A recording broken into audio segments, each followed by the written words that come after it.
Hello students, I am here with new topic which is related to the environment, that is environmental impact assessment. So we know that there is a need of the industrial development for the fulfillment of need of the society, and that's why there is a need of the industrial development, and that's why there is a development of the different types of the industries in different areas. But before that, environmental impact assessment should be done of that particular project. So EIA is a tool which predicts the impacts of project on environment when it is being executed. Thus any development project like dams, nuclear power plants, thermal power plants have some positive as well as the negative impacts on the environment, and these are predicted before the commencement of that or implementation of that particular project in the particular area. So with the help of EIA we can predict that impacts. There are certain objectives of this EIA, like to analyze ill effect of planned project on the environment. This is very important one. Then to obtain the required clearance from the authorities like Central Pollution Control Board, State Pollution Control Board, Ministry of Environment and Forest, etc., etc.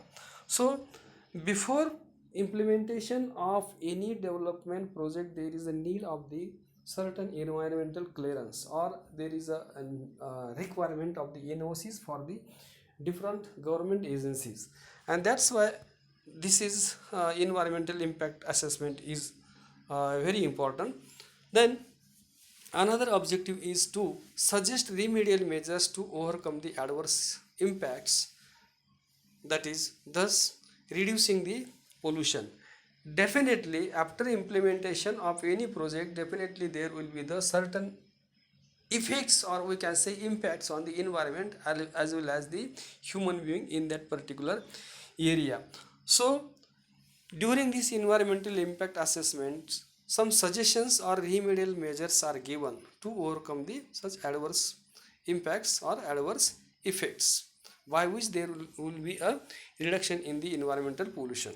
Then another objective is to select suitable site which avoids the bad impacts on the environment. Then necessary steps which are taken during the EIA, that is status of existing environmental conditions, then study of project activities. Depending on the type of project, there are different sort of the activities. Then study of effect of project activity, that effect obviously on the surrounding, that is the environment. Then identifying the damages, then pollution minimization, suggestions to minimize the adverse effect, and recommendations to protect the environment. Generally, due to the different types of the projects, there are effect on the environmental, and that may be responsible for the different types of the pollutions. So during this EIA, or with the help of this assessment report, there's some suggestions are given to control or minimize the pollutions. Then some recommendations also given to protect the environment depending on the findings during the environmental impact assessment. This assessment is done with the help of different methods which are enlisted here. That first one is the ad hoc method, then overlays method, matrix method, networks method, and checklist method. So first one, that is ad hoc method, which indicates broad areas of possible impacts by listing composite environmental parameters, example flora and fauna, then likely to be affected by the proposed activities.